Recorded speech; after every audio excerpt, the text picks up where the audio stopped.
Alright fellas, so basically the wall's the defense that every junior, pro, any team really uses. We just, like John said, we kind of adjust it. So on your strong side, let me make sure this draw it out here. Defense will be X's, offense will be O's. Balls here, basically what you got to do is you always cut the floor in half. Meaning, so if the ball's here, these three guys here have to make sure that they are in line with the post, if not even over.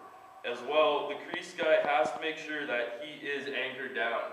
Because if he starts slipping and starts moving away, that's where they're going to get the opportunity to backdoor you, and that's how this defense is beat. Basically, it's going to sound silly, but the crease guys don't do too much. You literally don't leave the crease. That's what I do. I love it because I barely have to run. But you literally are in a 4x4 box, and you lock that crease. Another important thing to do. Hold on, Michael. Yeah. We get caught up there, right? Our crease guys get caught, starting to watch and starting to roam, and then that's when we are susceptible. And Jake, unfair to him, gets caught. That pass there. Next thing you know. Okay. So how to avoid getting caught and watching? Because Dan Lattiser taught us this years ago in Whitby.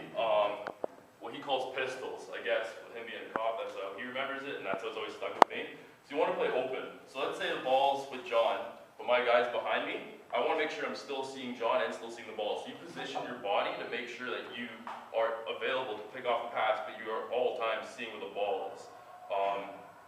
Keeping your stick in the lane is just another key thing, just in case the pass does come through. You can easily get it. So now if the ball comes to the strong side, on this side, this top defender has to come up and play him top side. You cannot let this offensive guy come this way and beat you, because that pretty much defeats the wall, because the weak side is just going to get beaten. It's an easy shot from the top. So when you're positioning yourself with that play, say the net's back here, Laffy, stand up. You position yourself so it's like you feel like you're going to be beat, which you pretty much are, but you want to channel them down. The entire purpose of the wall is constantly channeled down when the ball's up top and channel up when the ball's in the corner, because you always want to make it where the guy has to go where there's more of your defenders to help, obviously. So I would line up against Laffy like this, making sure that he can't come across top side on me. And I basically, once I get him going down, you don't have to cross check him from behind, but you literally just put your stick on his back and just keep forcing him. And if you have the opportunity, if you guys get more sophisticated, that's when this middle guy would then jump him, and it's an easy double. Because the entire time making sure he doesn't do that little dish pass, and it's an easy jump, and you just sandwich the guy against the glass. Again, not doing too much, and not going out to try to kill the guy. It's literally, you just like kind of funnel him in. Yeah, funnel him in. So I think you guys are getting beat with the crease. Mostly with the crease. On the off ball or on ball? Off ball side, we get caught. Our two guys that are set up off ball on the weak side get caught. Oh, there's my man. Okay, I'm gonna pop out here and take him. Yeah. Or I'm gonna, and our high guy. Oh, I'll just whip over here and take him. Okay. And then next thing you know, our backside support is gone. We've Okay. not cut the floor in half. Yeah, for sure. So again, it'll be easier on the floor once we start going over it, but it's extremely important. It's crucial for this defense to work. Is you have to cut the floor in half. It's a quick sprint back and forth. So you pop out to your man when the ball's on your side, and then you come back in once the ball changes sides. What I've said, and is it's easier. It's almost passive. The two off-ball guys. Yeah. You literally, like I said earlier, it's pistols. You don't have to go out there and keep cross-checking your guy. Just keep a stick on, whack on the glove, know where he is, but you don't have to go out there and try to break the guy's arm. And once he does get the ball, then try to get the ball off, obviously.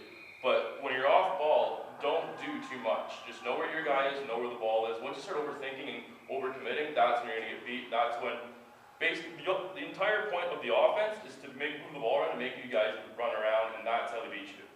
So by staying stationary, not so much stationary, but staying less mobile, that's how you're going to play defense properly.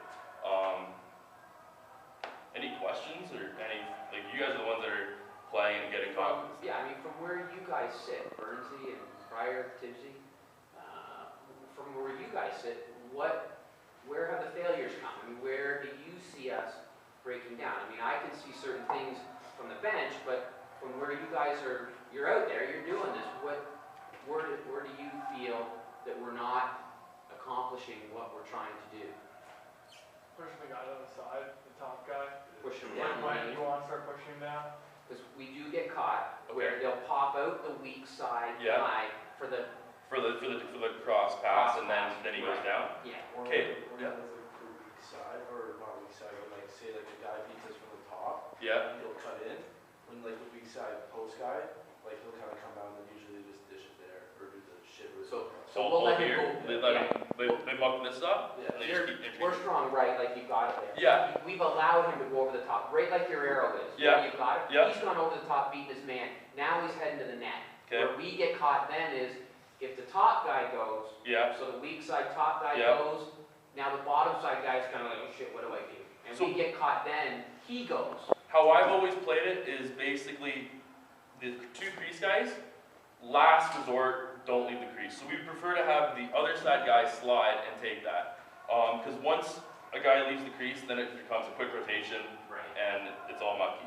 So leave the crease guys locked as long as possible. Try not to slide out of there. As far as when they're trying to play the two-man game, three-man game, communication is the way you're going to beat them. Basically, just keep passing the guy along. You don't have to follow your guy. You literally, if you're the top guy and your guy is coming down, just blow him up and pass him on down, and then pass him on down, and then the bottom guy, pass him up, and it just becomes a rotation just like that. So you're allowing them to rotate, but Yeah, you're keeping the Let them ball. let them do what they want to do, just as long as you're in line with the post, and you don't let them go toward the net. You push them down along the side. You want them to stay out. Keep the box or keep the house tight. Other than that, Okay, now it's the even only more. other thing Yeah. is on engagement. So in other words, they've made the line change, we've popped our first DFI. Yeah. Where do you fill in? So in other words, we've been kind of going across almost flat or Okay. kind of waiting, setting back a little bit and waiting. Is that? I personally, first guy needs to make sure they're not going to get a fast break. So first guy should, out of the bench, run to here. Right. Make sure they're not getting a fast break. Second, third guy, pick up. Match up as they come out of the gate, follow them down. That way it just eliminates any fast breaks. If you're short guys and you don't have the energy to do that, then I suggest getting back. Just drop back. To drop back. Okay. But if you have the energy and you have the guy and the manpower to do it, try to match up right away and give a couple whacks right away. That's just, And then sag off. Exactly. Your position. then once you get back into here and you settle out, then that's when you kind of just form the wall. And Because Clarington the other night, we got caught midway through the end of second into the third. right, We got caught on D a lot. okay, And we got caught shot, rebound, possession, shot, rebound, possession, shot, rebound, possession. yeah, And we got out of gas. Yeah, And so- I'm, you try to settle down, just stay in your spot. and in that case, when you guys are tired, that's when mental mistakes happen. Just make sure you stick to fundamentals, keep that wall tight, and keep those crease anchored. Because once I keep saying, but it's the fundamental point of this entire thing. The crease have to stay anchored, otherwise the entire defense. Falls apart. Exactly. And that's really where we've fallen down. Okay. We get caught as especially in an extended possession, Right. we get caught where everybody starts going. And then that's when they get that dish to the crease and it's Yeah. just an easy dunk. Jake's hung out to dry Right. and it's an easy dunk. Okay. And now, if the ball does come down to the corner, and to this guy here, and this crease guy does pressure, the key is not to sprint out at him and try to blow him up. Get out at him fast, but once you're within a stick length, give him a tap and then settle up. And don't, because that was in junior, my first couple years of junior, I kept getting in shit for that, because I would always want to go for the big hit. And that's how these crease guys get to beat, because you're too anxious for the hit. So go out there, settle up, take inventory, whack, whack, then let him come on, quickly come at you. Okay, so the two things there. Yeah, Go out and, take him you know, you said Slow down. settle up yeah, settle up. and Then, take inventory. In other words, what's he got? exactly. Has he got some speed? Has he got that shitty, Yeah. fake toe drag? Yeah. What Yeah. weapons does he have in his belt? Yeah, That's exactly. a great settle up Yeah, and take inventory. Don't go barreling out and try to crush the guy. Right. It's a great analogy. oh yeah, that's where I found a lot of trouble. That's where I've had to adjust my game. And honestly, it's a lot easier once you do. Like defenders have to be calm. You can't go out there like even with your head cut off. You have to be calm and just kind of relax and just know your role and don't do too much.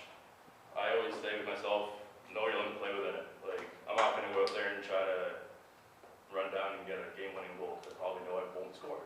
So I dish it off and I just know, don't try to do too much, is what I'm trying to say. Other than that, I think on the floor would be best. Perfect.